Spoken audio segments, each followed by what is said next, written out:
Sekjen. Bu Direktur menyampaikan salam kepada Bapak Ibu semua. Baik, ini adalah dasar hukum kenapa kita harus mengadakan akreditasi. Ya, jadi ada di Permenkes 12 dan kemudian kita melihat ada di Undang-Undang tentang Rumah Sakit, kemudian ada di PP 47 dan terakhir ada di Permenkes nomor 12 tahun 2020. Ini adalah dasar hukum mengapa kita harus melakukan akreditasi. Nah, Bapak Ibu, kalau kita berbicara tentang akreditasi, ini adalah sejarah panjang akreditasi di Indonesia. Jadi dimulai tahun 95, waktu itu masih KARS yang masih berada di bawah Kementerian Kesehatan, yang artinya masih bergabung dengan Kementerian Kesehatan, sudah mulai melaksanakan akreditasi. Jadi sejarahnya waktu itu ada 10, yang pertama kali ada 10 rumah sakit yang seperti uji coba standar sebenarnya, karena standarnya itu sudah selesai dari tahun 92. Jadi kemudian berkembang di 2014 ketika KARS mulai mendapat status badan hukum dari Kementerian Hukum, ya, jadi KUM. Kalau sekarang namanya Kumham. KARS itu dalam bentuk perkumpulan. Nah, pada 2014 ini mulai bahwa lembaga akreditasi Indonesia itu harus independen. Karena ini sesuai dengan amanah dari Undang-Undang Rumah Sakit bahwa penyelenggara akreditasi itu harus lembaga yang independen. Kemudian di tahun 2022 ini kita sama-sama senang, sama-sama bersyukur bahwa di era baru bahwa akreditasi nanti akan dilaksanakan oleh 6 lembaga, salah satunya termasuk dari LARSI. Baik Bapak Ibu, ini adalah jumlah rumah sakit yang terakreditasi dan yang belum terakreditasi, ya. Jadi masih banyak rumah sakit yang belum terakreditasi, ada sekitar 681. Jadi setiap minggu rata-rata rumah sakit itu bertambah satu gitu loh. Jadi kami selalu menghimpun data setiap minggu, dan setiap minggu itu hari Senin pagi kami harus menyajikan data kepada pimpinan. Jumlah rumah sakit bertambah, jadi selalu bertambah satu, dan sekarang sudah mencapai 3.163. Nah, dengan lulus paripurna masih paling banyak 37%. Nah, ini adalah rumah sakit yang lulus akreditasi nasional. Kami tidak sampaikan yang internasional. Nah, Bapak Ibu, di sini kita bisa melihat bahwa sebenarnya RPJMN kita, rencana pembangunan jangka menengah kita, ya, di Kementerian Kesehatan itu punya target bahwa 2024 itu seluruh rumah sakit di Indonesia harus terakreditasi. Jadi artinya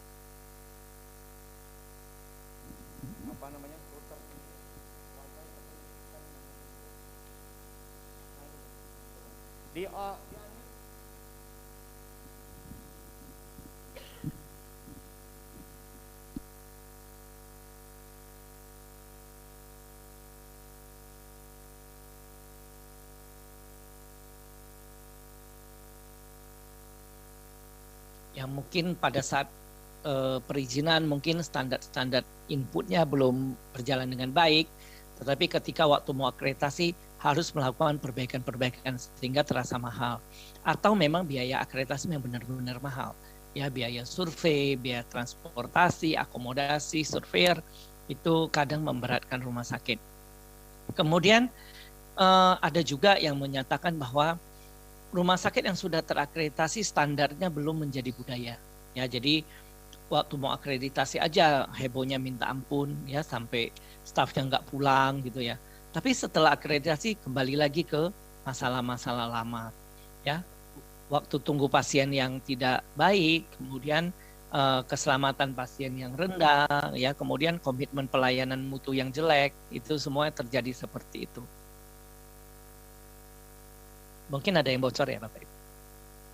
Oke.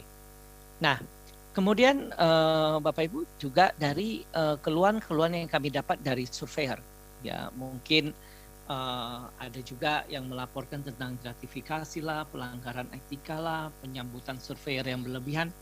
Kemudian dominasi lembaga independen waktu itu satu, ya konflik interest dalam penyelenggaraan akreditasi. Itulah macam-macam tantangan penyelenggaraan yang kita harapkan kita akan bisa merubahnya dengan transformasi akreditasi rumah sakit. Ini adalah transformasi yang didengungkan atau dicanangkan oleh Kementerian Kesehatan. Ada beberapa poin ya Bapak Ibu, tapi poin yang penting ini misalnya mendorong terbentuknya lembaga penyelenggara akreditasi rumah sakit. Nah, itu sudah terlaksana. Kemudian standar akreditasi itu ditetapkan, disusun oleh Kementerian Kesehatan. Kemudian surveyor yang melakukan penilaian dengan surveyor yang melakukan survei itu harus dipisahkan, ada firewall-nya.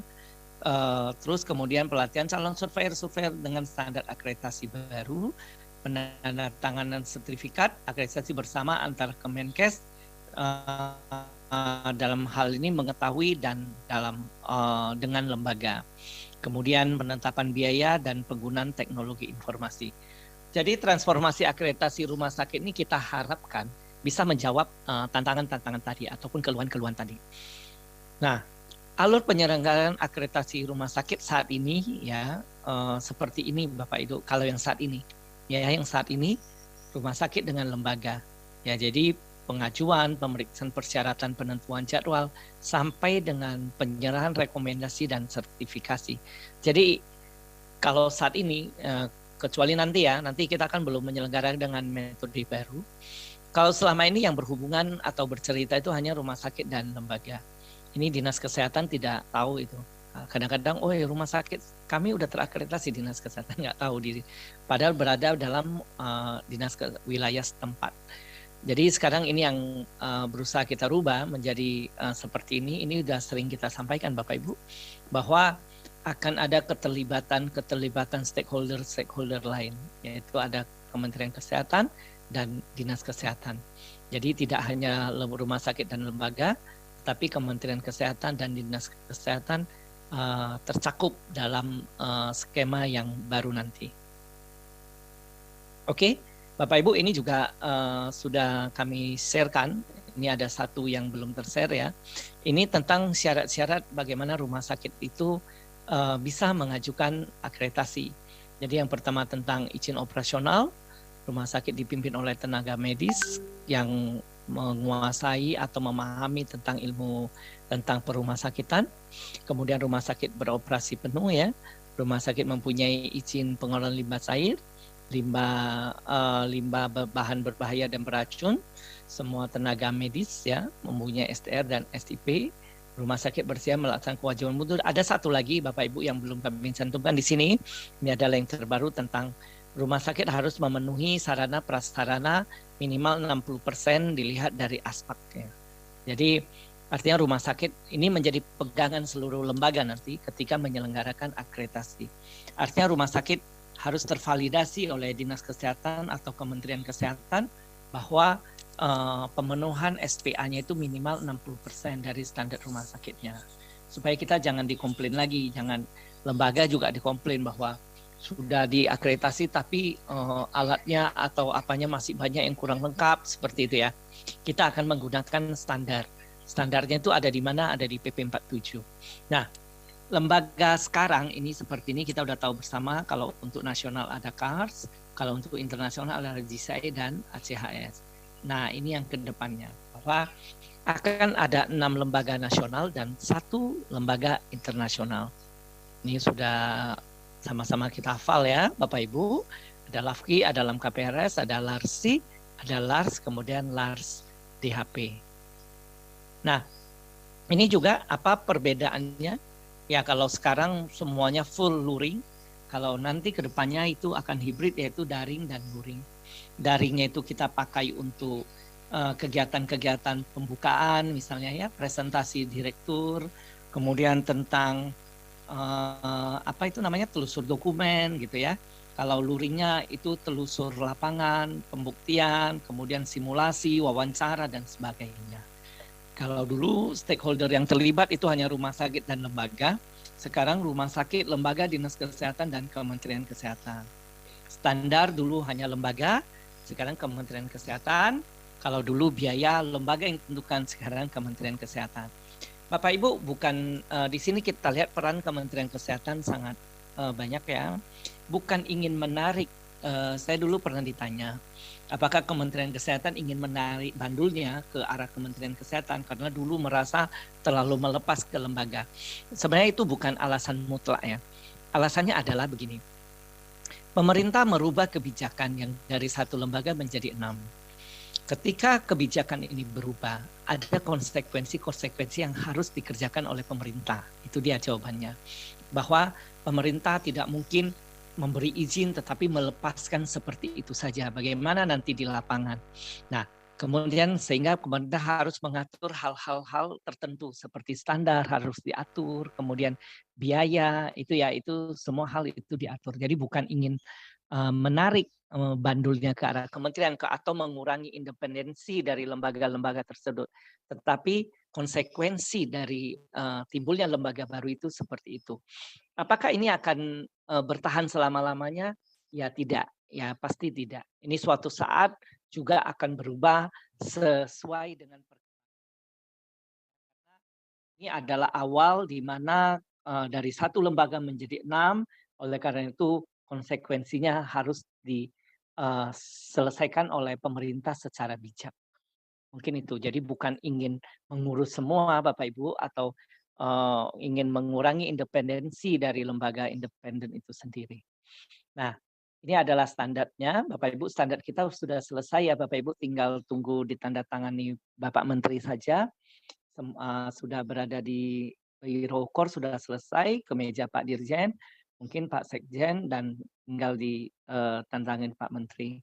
Nah, kalau kita melihat ini, kita semangatnya adalah apa? Semangat bukan membuang-buang standar sebenarnya Bapak Ibu. Jadi saya sering tanya juga, ini buang-buang standar nanti mutunya gimana? Enggak lah. Jadi yang semangat kita adalah bahwa kita ingin bahwa standar ini mampu laksanakan oleh rumah sakit dari tipe D sampai tipe A. Kemudian standar-standar ini memang berbicara tentang proses bisnisnya rumah sakit. Jadi bukan cerita kelengkapan dokumen saja, tapi tentang proses bisnis dan implementasi yang ada di rumah sakit. Sehingga banyak kita lihat kalau dulu standarnya itu kalau internasional itu ada 311, lokal ada 388, sekarang tinggal 226. Kalau EP-nya ada 1.200 lebih, 1.300, sekarang EP-nya tinggal 784. Tetapi apakah dengan sendirinya mutu akan berkurang? Tidak, Bapak Ibu. Kami yakin itu tidak sejauh lembaga melaksanakan dengan komitmen, ya, melaksanakan dengan profesional. Kami yakin penyelenggaraan akreditasi tidak akan menurunkan mutu dibanding yang lama. Nah, apa yang harus disiapkan oleh Kementerian Kesehatan dan lembaga? Tentu saat ini Kementerian Kesehatan maraton terus kami penyusunan dan penetapan standar akreditasi rumah sakit ini sudah boleh dikatakan 95%, 98, tidak ada lagi hal-hal yang sifatnya konten, hanya tentang persetujuan pimpinan, peninjauan surat edaran 455 ini juga inventaris jumlah surveyor, ya Indonesia ini luas ya. Banyak orang bertanya ke saya, Pak Narto, gimana sih cara memilih lembaga akreditasi itu? Saya sampaikan begini, kunjungi webnya, misalnya, kunjungi webnya, lihat semua yang ada di sana, ya, pengurusnya, dan satu lagi, tanya coba jumlah surveyornya. Apakah surveyornya tersebar di seluruh Indonesia, misalnya? Kenapa itu penting? Karena itu berhubungan nanti tentang pembiayaan misalnya. Nah, gitu ya. Nah, yang lain ya terserah Kementerian Kesehatan tidak akan mengatur rumah sakit harus memilih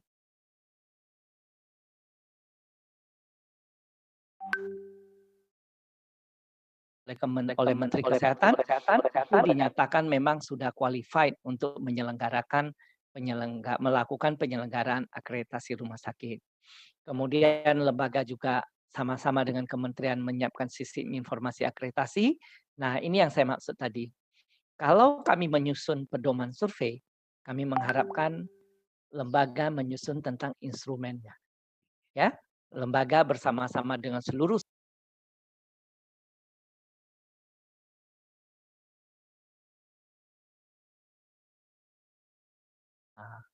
apa yang harus dilakukan. Itu harus diinternalisasi kepada surveyor masing-masing.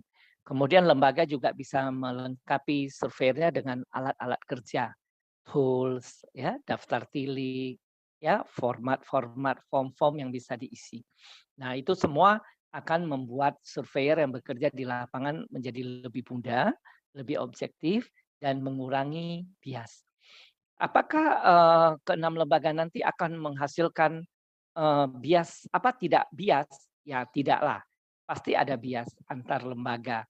Dulu aja satu lembaga antar surveyor aja bisa bias.